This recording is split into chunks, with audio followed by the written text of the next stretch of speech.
रुकिए, आगे बढ़ने से पहले एक सवाल है। क्या आपने कभी वो रात देखी है जब आंखों में नींद नहीं, सिर्फ सपने होते हैं? 12/7 की वो रात, ठंडी हवा, खाली जेब और टूटते हुए सपने। सब सो रहे थे, लेकिन एक लड़का जाग रहा था अपनी किस्मत बदलने के लिए। उसके पास पैसे नहीं थे, सहारा नहीं था, लेकिन एक चीज थी, हिम्मत। और उसी रात उसने खुद से वादा किया, चाहे कुछ भी हो जाए, मैं हार नहीं मानूंगा। क्या हुआ उस रात, कैसे बदली उसकी जिंदगी, जानने के लिए ये कहानी अंत तक जरूर सुनिए। एक छोटा सा कस्बा, शांत, सादा और सपनों से भरा। दिन भर की भागदौड़ के बाद रात का सन्नाटा फैल चुका था। आसमान में हल्की हल्की ठंडी हवा चल रही थी और दूर कहीं कुत्तों के भौंकने की आवाज उस सन्नाटे को और गहरा बना रही थी। उसी कस्बे की एक तंग गली में रहता था रवि, एक साधारण लड़का, लेकिन उसके सपने असाधारण थे। रवि गरीब परिवार से था। पिता रिक्शा चलाते थे और मां लोगों के घरों में काम करती थी। घर में पैसे की हमेशा कमी रहती थी, लेकिन रवि के मन में उम्मीद की रोशनी कभी कम नहीं हुई। उस रात रवि अपने छोटे से कमरे में बैठा था। सामने टेबल पर जलती हुई एक टिमटिमाती मोमबत्ती और किताबें बिखरी हुई। अगले दिन उसकी जिंदगी का सबसे बड़ा इंटरव्यू था, लेकिन दिल में डर था, अगर मैं फेल हो गया तो, अगर मेरी किस्मत ने साथ नहीं दिया तो। रवि का मन बार बार उसे हार मानने को कह रहा था। तभी उसे अपने पिता की आवाज याद आई, बेटा, गरीबी कोई कमजोरी नहीं होती, असली हार तब होती है जब इंसान कोशिश करना छोड़ दे। ये शब्द रवि के दिल में आग बनकर जल उठे। अचानक बिजली चली गई, पूरा कमरा अंधेरे में डूब गया। बाहर बारिश शुरू हो चुकी थी, तेज हवाएं चल रही थी। ऐसा लग रहा था जैसे जिंदगी भी रवि को परख रही हो।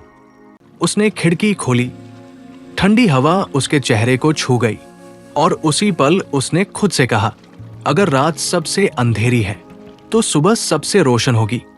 वो वापस बैठ गया और मोमबत्ती की कमजोर रोशनी में पढ़ाई शुरू कर दी। घंटों बीत गए, नींद आंखों में थी, लेकिन सपना उससे बड़ा था। करीब आधी रात को बाहर से किसी बच्चे के रोने की आवाज आई।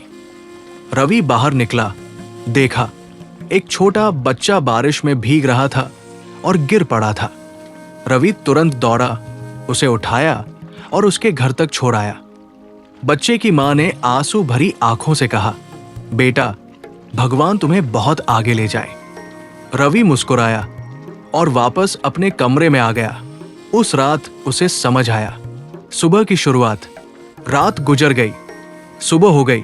रवि ने आईने में खुद को देखा। आंखों के नीचे काले घेरे थे, लेकिन चेहरे पर आत्मविश्वास था। वो इंटरव्यू देने गया। कई अमीर और पढ़े लिखे लोग वहां थे, महंगे कपड़े, बड़ी बड़ी डिग्रियां। रवि के मन में फिर डर आया, क्या मैं इनके सामने टिक पाऊंगा? लेकिन तभी उसे वो अंधेरी रात याद आई और उसने खुद से कहा, मैं गरीब हूं, लेकिन कमजोर नहीं। इंटरव्यू में उससे सिर्फ पढ़ाई नहीं, जिंदगी के सवाल पूछे गए। अगर तुम हार गए तो क्या करोगे? रवि ने मुस्कुराकर कहा, फिर से कोशिश करूंगा, क्योंकि हार अंत नहीं, सीख होती है। तुम्हारी सबसे बड़ी ताकत क्या है? रवि बोला, मेरे सपने, जो मुझे सोने नहीं देते। इंटरव्यू लेने वाले लोग चुप हो गए, उनकी आंखों में सम्मान था। कुछ दिनों बाद रिजल्ट आया। रवि चुना गया था। उसकी मां रो रही थी, पिता की आंखों में गर्व था। रवि आसमान की तरफ देख रहा था। उसे वही रात याद आ रही थी, बारिश, अंधेरा, मोमबत्ती और उसका संघर्ष। दोस्तों, 12/7 की वो रात सिर्फ एक रात नहीं थी, वो रवि की जिंदगी का मोड़ थी। जब सब कुछ अंधेरा लगे, तब याद रखना, रोशनी तुम्हारे अंदर है। जब रास्ता मुश्किल लगे, तब समझो मंजिल करीब है। और जब दुनिया तुम्हें कमजोर समझे, तब खुद को साबित करने का समय आ गया है। क्योंकि रात चाहे कितनी भी अंधेरी हो, सुबह जरूर होती है। और जो इंसान हार नहीं मानता, वो एक दिन जीत जरूर जाता है।